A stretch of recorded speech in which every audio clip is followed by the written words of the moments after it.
que é nossa ocupar. A terra é de quem trabalha, a história não falha, nós vamos ganhar. Já chega de tanto sofrer, já chega de tanto esperar. A luta vai ser tão difícil, por mais que demore, vamos triunfar. A luta vai ser tão difícil, por mais que demore, vamos triunfar. Quem gosta de nós somos nós. Venha descobrir como foi o vitorioso Tribunal Popular de quem são as terras da falida usina Freicaneca, que no dia 5 de outubro logrou uma grande demonstração de apoio no fortalecimento político e jurídico para a luta dos poceiros de Barro Branco contra a agropecuária Mata Sul e a antiga usina Freicaneca. Situado na zona da Mata Sul pernambucana, o engenho Barro Branco fica no município de Jaqueira, em uma região histórica de ocupação camponesa, onde diversas lutas de resistência contra o latifúndio foram travadas pelo povo ao longo dos séculos. Desde a colonização portuguesa, houveram os combates dos povos indígenas contra o genocídio, as lutas do povo preto contra a escravidão e as diversas rebeliões camponesas, sendo território de diversas lutas republicanas e democráticas da época e que também já fizeram parte do Quilombo dos Palmares, dirigido pelo grande líder Zumbi. Em 1886, o governo federal instalou a usina Freicaneca no município de Jaqueira, onde já viviam poceiros das comunidades herdeiras desse heróico legado de lutas populares. Reproduzindo as relações servis de trabalho típicas do latifúndio, a usina possui uma imensa ficha de dívidas nunca paga com os trabalhadores, poceiros de Barro Branco e dos sítios vizinhos. Com um longo histórico de crimes cometidos contra o povo e calotes contra a União e o Estado de Pernambuco, a usina Freicaneca nunca foi julgada pelo Poder Judiciário. Junto a uma série de arbitrariedades e omissões por parte das instituições do velho Estado, a Promotoria Agrária do Ministério Público de Pernambuco e sua Comissão de Conflitos têm atuado para garantir todos os interesses do latifúndio, enrolando e perseguindo os poceiros e suas organizações que lutam pelo direito à terra. Após a chegada da Liga dos Camponeses Pobres, LCP, em Barro Branco, os camponeses conseguiram elevar o seu grau de organização e têm mantido uma aguerrida luta pelos seus direitos, realizando avanços para que as terras da falida usina sejam conquistadas para o povo. Até hoje, os poceiros têm mantido uma grande resistência contra os ataques da empresa, que envenena as plantações e as fontes de água através de agrotóxicos despejados por drones e causa destruição através do gado, utilizando-se também de pistoleiros a soldo e a colaboração da Polícia Militar. No Tribunal Popular, o advogado popular e juiz aposentado Jorge Moreno executou seu papel de juiz, sendo escolhido pelos próprios camponeses. A gente está aqui é porque a gente acredita, apesar do sofrimento, apesar das coisas, mas a gente acredita profundamente que o nosso povo vai vencer. Há poucos dias atrás, os desembargadores disseram: vocês se lembram daquele tribunal que está funcionando aí? Ele não tem validade. Sim, mas se não tem, por que vocês estão tão incomodados com isso? Tem validade, sabe por quê? Porque isso aqui é o início do que nós queremos fazer, do que vai ser no futuro. A gente julgar quem sempre julgou o nosso povo, da mesma forma, com o rigor necessário, para que eles saibam o que é uma justiça do povo.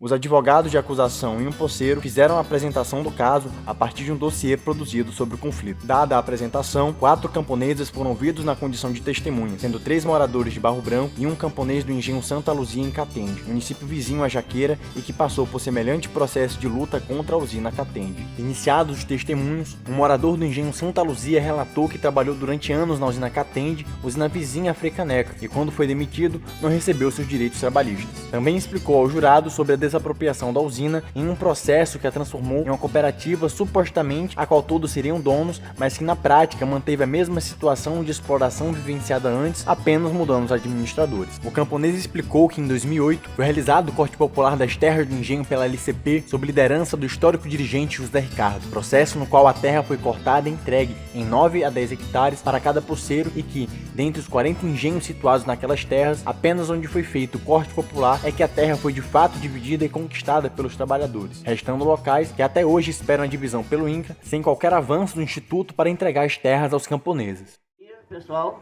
Bom dia. Eu sou de Catende, do engenho Santa Luzia, assentamento. Estou junto com a Liga dos Camponeses para apoiar o povo de Barro Branco. Durante 3 anos, 4 anos, você trabalhou ganhando meio salário. No corte de terra, o senhor recebeu quanto de terra? 10 hectares. Mais ou menos 10 hectares. Até esqueci de trazer o meu mapinha, né? Que cada sentado, a Liga dos Camponeses fez o mapa, né? E eu esqueci, quando eu vim me lembrar ali, mas ela viu, né? Mais ou menos 10 hectares vale quanto hoje?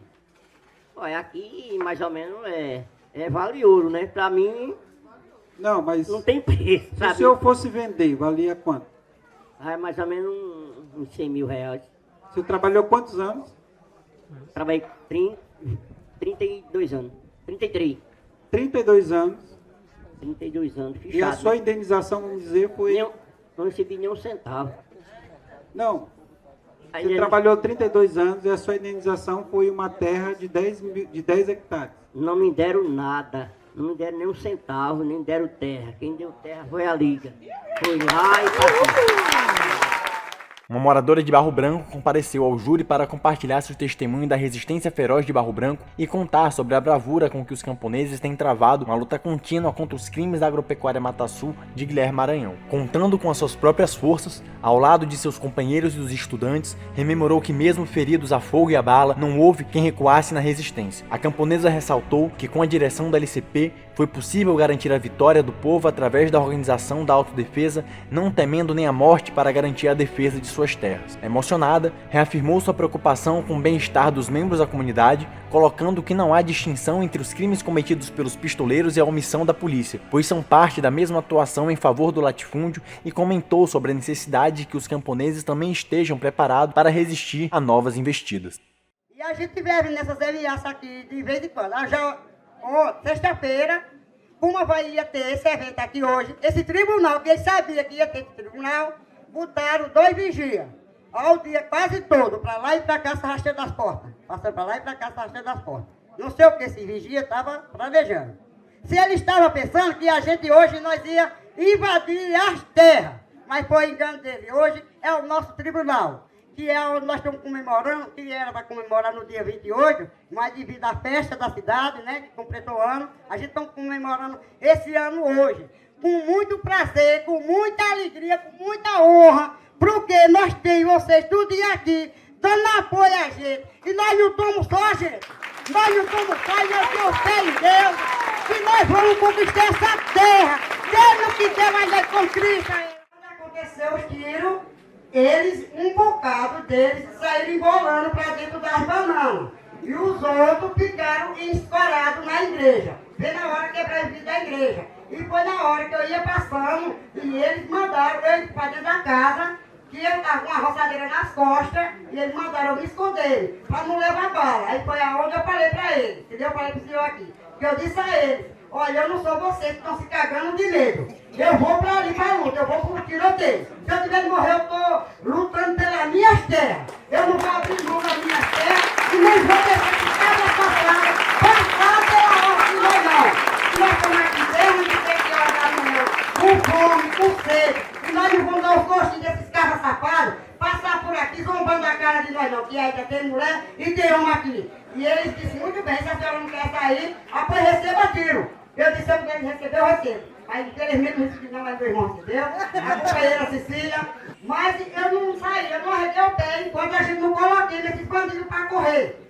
Para ir para o Caetano, eles pegaram a cidade de Jaqueira. A terceira testemunha contou sobre os trabalhos que prestou cortando madeira para a usina, apresentando a contradição nas alegações do Ministério Público de que os camponeses seriam os responsáveis pela derrubada das matas, enquanto fazem vista grossa para os verdadeiros crimes ambientais cometidos pela usina Frecaneca e pela agropecuária Mata Sul, que despeja veneno por meio de tratores e drones nas plantações e fontes de água. Apesar de ter realizado um trabalho fichado para a usina como machadeiro, o pagamento era feito de acordo com os interesses da usina, assim como as demandas de trabalho nunca tiveram nenhuma preocupação ambiental por parte dos administradores. Resultado de anos de exploração, quando faliu, a usina Frecaneca deixou diversas dívidas trabalhistas com os poceiros. Uma das formas de não pagar as dívidas com os trabalhadores foi conceder parcelas de terra para os camponeses a partir de documentos sem registro em cartório, que de nada valem na justiça diante da tentativa de expulsão dos camponeses pelo latifúndio. O último relato foi de um camponês que contou sobre os diversos tipos de trabalho realizados para a usina, desde cortador de cana e capinador até o carregamento da cana e os serviços gerais da produção rural.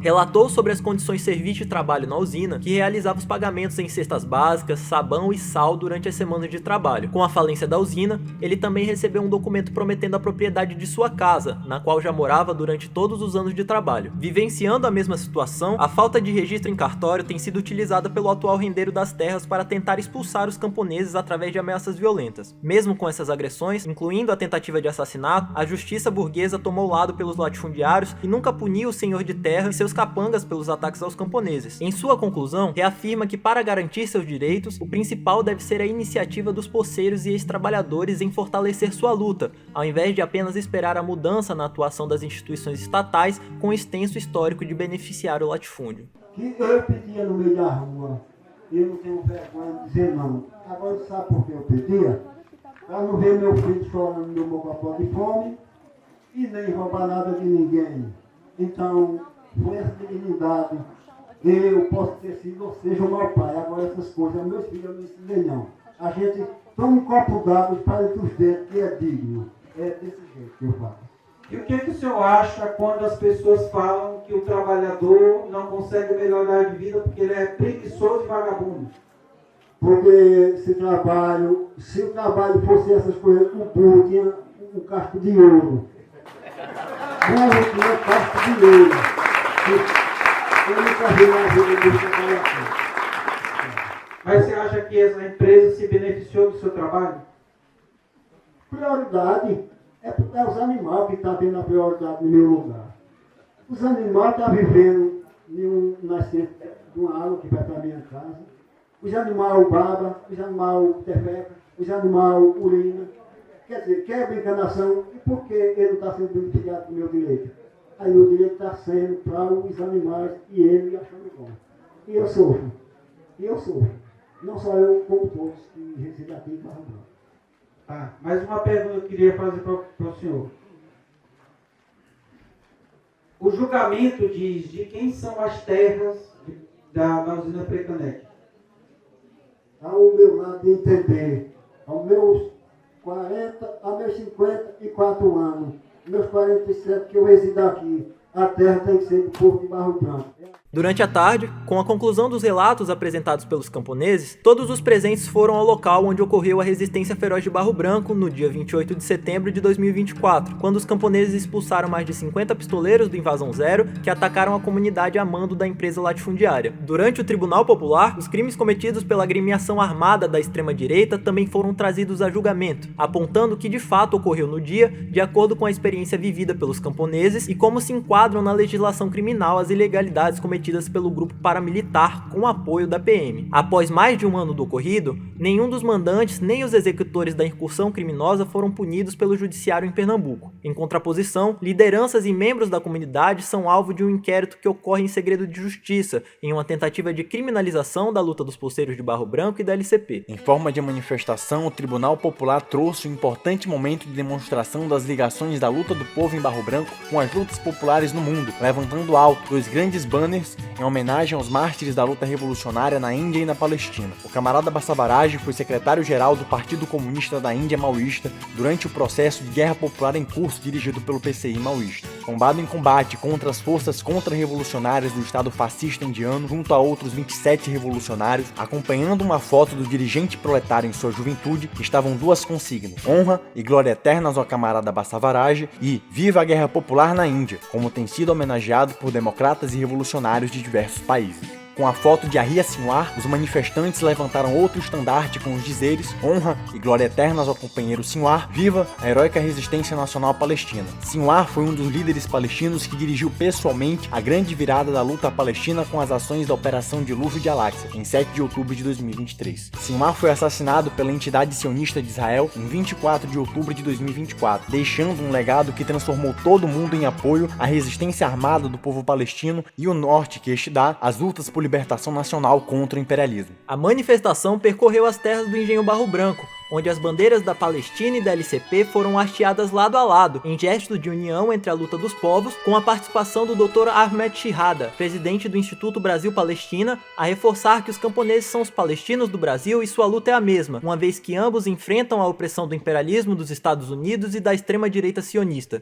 Após a conclusão da perícia, o Tribunal Popular contou com a intervenção de organizações populares e revolucionárias e seus representantes. Por parte da LCP, foi posto que a luta do povo no campo se mantém sendo uma continuação dos 500 anos de resistência dos povos indígenas, dos negros e dos camponeses, com as lutas desenvolvidas através das ligas camponesas. Reafirmando o compromisso em seguir firme com as bandeiras da luta, o representante também destacou o momento de efervescência na luta de classes no campo, onde a autodefesa do povo se torna um ponto central para a resistência contra os ataques armados do latifúndio, a exemplo da Resistência Nacional Palestina, que tem levantado o apoio internacional pela necessidade da resistência armada, dado que este é o meio para se resistir ao imperialismo, conforme avança a militarização e a violência deste mesmo sistema. A Liga Anti-Imperialista também esteve presente no Tribunal Popular, prestando suas saudações ao povo de Barro Branco, aos camponeses pobres do Brasil e explicando como as lutas travadas contra o latifúndio são parte integrante da luta dos povos oprimidos do mundo. Em sua fala, o representante da LAI desenvolveu sobre a organização revolucionária e seu chamado aos povos do mundo para resistir ao imperialismo e como esta é a única forma para pôr fim a este sistema. Já o presidente do Instituto Brasil-Palestina, Ahmed Shihada, ressaltou que a união entre os povos que lutam contra o imperialismo não conhece fronteiras, nacionalidades ou religião. É uma só luta, decidida por acabar com a opressão e com a certeza de que nenhum povo deve aceitá-la, qualquer que seja o tipo. Destacando que, por mais que existam particularidades na luta e nas armas que o povo palestino enfrenta, Ahmed conclui em sua fala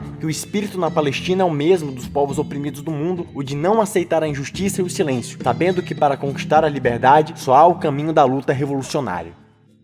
O que nos une aqui hoje, o maior do que fronteiras ou nacionalidades ou religiões. O que nos une é a certeza que nenhum povo deve aceitar a opressão.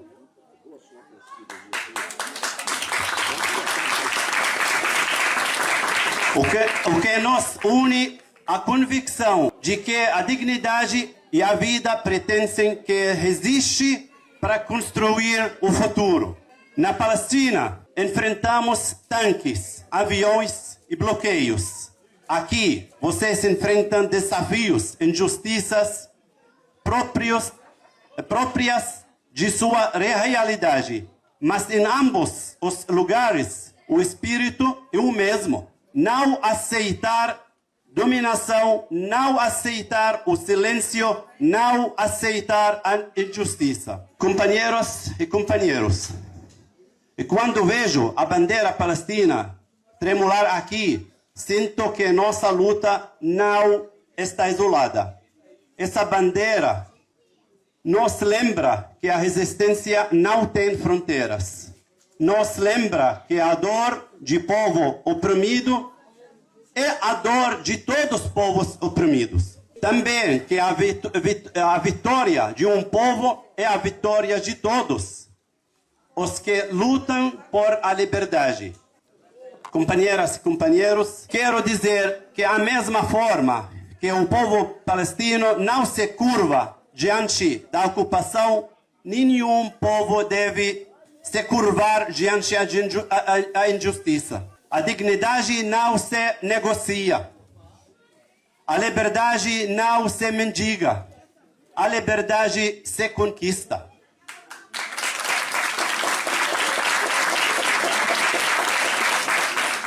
Quero terminar lembrando uma frase que ecoa tanto na Palestina quanto no Brasil inteiro. Eles têm as armas, mas nós temos a justiça. Eles têm o poder, mas nós temos a verdade. E a verdade sempre vence. Resistir e viver. E viver e resistir. Que viva o povo trabalhador do Brasil. Que viva a Liga dos Camponeses Pobres. Viva! Que viva a solidariedade internacional. Viva! Que viva a Palestina livre do rio ao mar. Viva! Muito obrigado. Vindo diretamente de Buriticupu, Maranhão, o presidente do Comitê de Solidariedade à Luta pela Terra, Luiz Villanova, também expressou aos presentes no Tribunal Popular a importância de compreender a sociedade enquanto uma luta entre classes. Dessa contradição entre os oprimidos e opressores, Villanova trouxe alguns apontamentos experienciados por ser uma liderança histórica do movimento camponês que viveu a vida no embate direto contra o latifúndio e lutando pela conquista do acesso à terra para o povo. Sobre o alinhamento do Estado com a classe latifundiária, destacou que a atuação do INCRA para a desapropriação de terras em Buriticupu se deu apenas quando foi de interesse para os grandes fazendeiros. Uma vez que os camponeses haviam tomado as terras de 35 latifúndios na região, o INCRA percebeu que se não comprasse as terras dos latifundiários, terminariam sem nenhum dinheiro nem propriedade, acelerando então o processo de indenização por terras que não havia qualquer tipo de uso por parte dos senhores de terra. Relembrando as lutas travadas ao lado do revolucionário Manuel da Conceição, Villanova compartilhou a necessidade expressa por seu companheiro de que, para conquistar de fato a terra e poder para as classes oprimidas, existem à frente grandes tarefas de politização e organização das forças das massas populares para o confronto revolucionário contra as classes exploradoras. Ao final da tarde, passados a apresentação do caso, a escuta dos testemunhas, a perícia e manifestação, junto à declaração das organizações, foi possível estruturar um caso concreto sobre a propriedade das terras de Barro Branco, digno de uma sentença justa para quem elas pertencem de fato, aqueles que nela vivem e trabalham. O júri avaliou junto à comunidade os longos anos de lutas travados contra os crimes do latifúndio e também o atraso de séculos que este continua reproduzindo em Barro Branco, na zona da Mata Sul de Pernambuco, no Nordeste e em todo o país. Um dos advogados da acusação trouxe ao público algumas das considerações finais do Tribunal Popular e apresentou os crimes pelos quais respondem a Agropecuária Mata Sul e a falida usina Frecaneca. Destacando que o latifúndio não vive sem cometer seus crimes, o advogado explicou que o tribunal realizado não se trata de um julgamento simbólico, mas sim do julgamento pelo povo que vive diariamente a opressão e a exploração praticados pelos latifundiários. Diferentemente das instituições de Estado que compõem os aparelhos de defesa dos exploradores, é o povo quem carrega a história da resistência e da verdadeira justiça,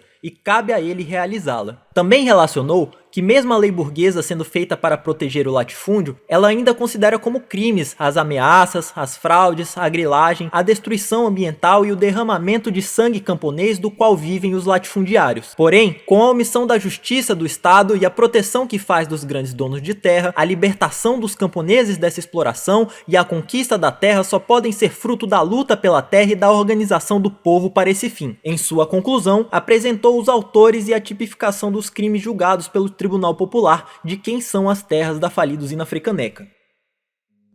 Usina Frecaneca. Estelionato. Artigo 171 do Código Penal pelas fraudes em leilões e execuções judiciais. Pena de 1 a 5 anos de prisão. Fraude. Artigo 179 do Código Penal pela fraude contra credores, arrendamentos fraudulentos e fraude na execução. Pena de até 1 ano de prisão e multa. Falsidade ideológica. Artigo 299 do Código Penal. Pena de 1 a 5 anos de prisão. Associação criminosa. Artigo 288 do Código Penal. 3 a 5 anos de prisão. Frustração de direitos trabalhistas. Artigo 203 do Código Penal, pena de até 2 anos de prisão e multa. Sonegação fiscal. Lei número 8.137 de 1990. Pena de 2 a 5 meses de prisão e multa. Totalizando a pena da usina Frecaneca, 22 anos de reclusão com patamar máximo. Agropecuária Mata Sul. Ameaça. Artigo 147 do Código Penal, pena de até 6 meses de prisão. Constrangimento ilegal. Artigo 146 do Código Penal, pena de até 1 ano de prisão. Lesão corporal. Artigo 129 do Código Penal, pena de até 1 ano de prisão. Tentativa de homicídio. Artigo 121 do Código Penal, pena de prisão de 6 a 20 anos, substancialmente aumentada devido à prova qualificada. Constituição de milícia privada. Artigo 288 do Código Penal, pena de até 8 anos de prisão. Associação criminosa armada. Artigo número 288 do Código Penal, pena de 3 a 5 anos de prisão. Associação criminosa. Código Penal, Lei número 12.850 de 2013, pena de até 8 anos de prisão. Porte ilegal de arma de fogo. Lei número 10.826 de 2003, pena de até 4 anos de prisão. Crimes ambientais. Lei número 9.605 de 1998, pena caracterizada pelo quantitativo e gravidade das infrações, somando até 56 anos de prisão, totalizando a pena total da Agropecuária Mata Sul, 103 anos e 6 meses de reclusão com patamar máximo. Com o decreto tipificando os crimes cometidos pelo latifúndio apresentados, os jurados então procederam para decretar a sentença por volta das 6h30, em grande comemoração dos camponeses e apoiadores, neste que é um marco histórico para a luta dos poceiros de Barro Branco contra a usina Frecaneca e a agropecuária Mata Sul, também para os camponeses da zona da mata pernambucana e de todo o Brasil. No encerramento, todos de pé cantaram mais uma vez o hino Conquistar a Terra e finalizaram o Tribunal Popular cantando O Risco, junto ao seu compositor, Luiz Villanova. Já somos uns 30 milhões, um povo sem terra e sem pão. O jeito é lutar por nosso chão, a história não falha, nós vamos ganhar. Já chega de tanto sofrer, já chega de tanto esperar. A luta vai ser tão difícil, por mais que demore, vamos triunfar. A luta vai ser tão difícil, por mais que demore.